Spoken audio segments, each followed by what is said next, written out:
So hello mga kulitshop, isang magandang araw po sa ating lahat. Ayan.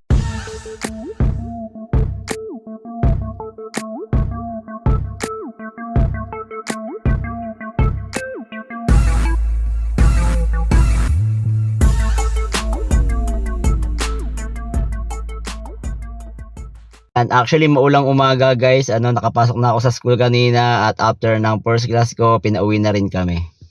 Alright, so habang papasok ako sa patrabaho guys, eto, ginamit ko na yung item natin kanina na nabili natin sa Lazada. Tinesting ko muna, no. So eto, nakabili ako nito guys dahil para malaman ko kung nagcha-charge yung ating alternator ng maayos. So actually guys, ito nabili na natin to dun sa ating crosswind dati. Effective naman at nagamit naman natin. So yun nga lang, nung binenta natin yung crosswind natin, napasama na siya dun sa ating crosswind. Alright, so ayun. So ito pala sold by KB Dumay. Ayan. So 3 days bago dumating yung parcel natin sa halagang 151 pesos. So ano ba to mga guys? So ito, naghanap na naman ako ng maraming ganito, no? Nag-check ako ng mga ganito at yung iba kasi mura pero hindi nakalagay doon, hindi siya nakaka-read ng tama. So yun, naghanap-hanap ako ng mura pero nakaka-read ng tama. So yun yung gusto ko, tama yung reading. So mapapansin nyo, meron na tayong extension dito para sa ating ito, dashcam at may iba pa siyang slots dito, no? Ayan. So kaya lang ito, yung nabili natin dyan, nasa gilid yung kanyang saksakan ng charger, ito sa gilid. So dito ko sinasaksak yung ating radio receiver, ito. Pag tayo ay magsa-sound trip galing sa ating cellphone, papunta sa ating radyo. Ayan. Pero syempre, ayun, bumili tayo nitong ating voltmeter reader para alam natin kung nag-charge na maayos yung ating sasakyan. And then, ayun nga, dahil sa 151 pesos lang to, yung mga ibang kapresyo nito guys, is hindi daw tama yung reading. Ito, kulay blue yung nito, yung sulat niya, letter. So, gusto ko sana red, sana. Kaya lang naisip ko, itong ating FM radio receiver, kulay blue na yung ilaw niyan, yung LED. Tapos yung ating charger, ito yung charger natin ito, blue na rin yung kulay niya. So, hindi na ako nag-iba ng kulay, blue na rin to. Ayan. So, wala namang ibang gamit to, kundi ilalagay natin dito sa ating socket, no? Ayan. Ayan. So, ganyan siya, no? Tapos, ang kagandahan dito, guys, yung iba kasing ganyan. Ayan natin kung gagana. Ayan. 12.5, 12.6. Yun yung ating reading ng ating charge ng battery. So, ito meron siyang plus and minus 2 or 3. Ayan. Tapos yung reading niya ng temperature, cabin temperature niya 27. Nung testing ko na to kanina, umaga. So, malapit naman siya dun sa temperature na nire-read niya. Kasi yung temperature natin dito sa ating dito sa ating panel, ayan, 28 degrees. Ayan, kung mapapansin nyo. Ayan, 28 degrees.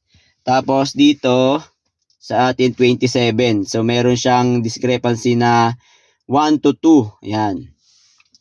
1 to 2 or 3 points na point. Ito naman guys, although 28 yung nasa cabin natin, ito tumatama naman siya kasi kanina nagtama sila, nagsabay silang dalawa. Sa siguro dahil nga kalalagay lang natin, iba yung temperature na nire-read niya.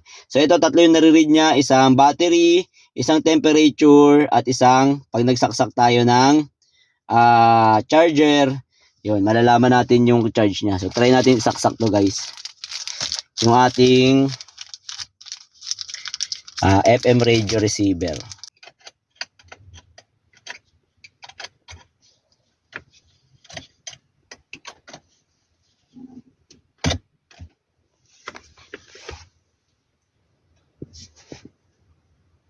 So hihintayin nyo lang, meron siyang seconds kung kailan temperature, nagba-battery reading or voltmeter reading.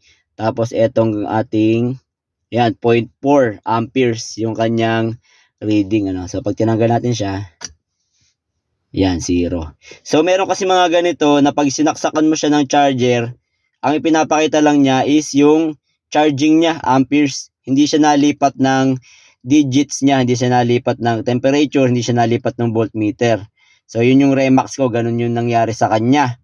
So, eto, pagka sinaksak natin, nagcha-charge naman yung ating device, pero ipina-flash pa rin niya yung tatlong factor niya na nire-read niya. So, yun yung kagandahan dito. Hindi katulad ng iba na charging lang ang pinapakita niya.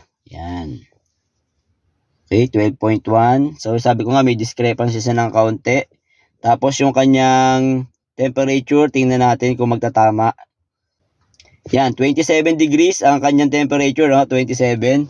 So, tama na dito, dun sa ating nasa ating panel, 27 degrees. So, accurate siya kung ang tatanungin ninyo. Alright, so, ayun. So, sa halagang 151 pesos, ayan, KB Dumay, ayan, KB Dumay ang store niya.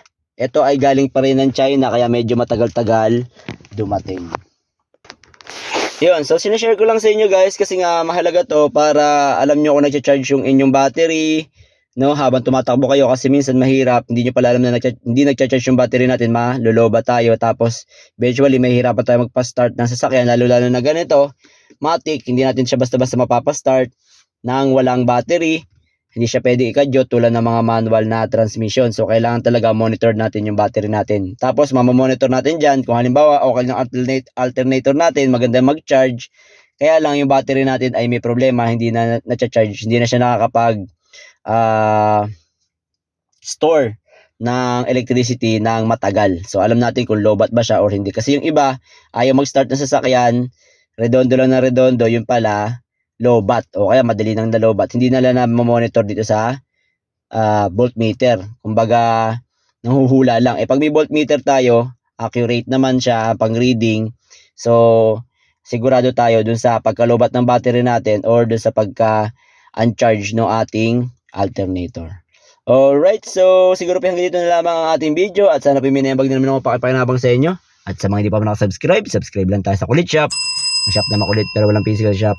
See you in my next videos. Bye-bye. Ingat po tayo sa maulang panahon.